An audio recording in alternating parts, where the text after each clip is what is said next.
Alright, let's open up this pirate machine. She have been making us a lot of treasure lately.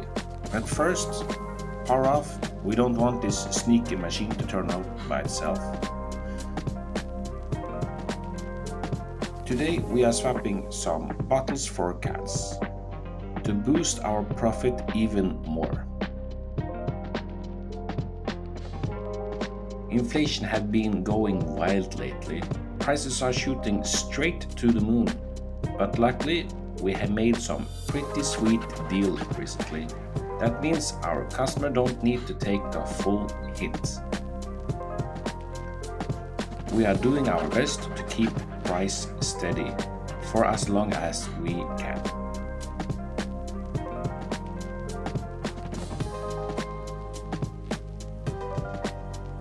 Big thanks for everyone who dropped soda suggestion after our last video.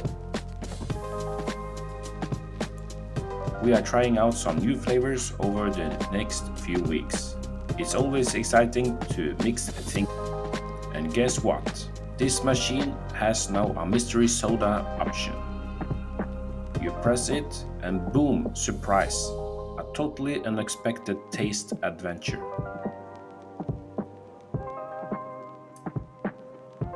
Mystery soda have been selling like crazy and now I need more IDs. So drop your favorite drinks in the comments. When we're adding a new type of drink to the vending machine, we have to adjust the setup.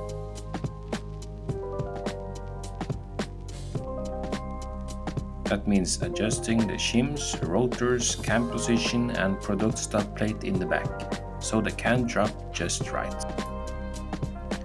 If it's not set correctly, things can go wrong fast.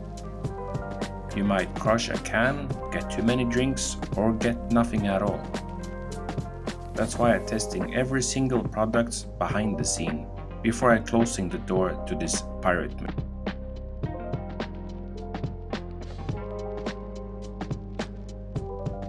I have speeded the footage so you can see the rest of the setup. Sit back, relax, and enjoy the magic in fast forward.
Så filmer du.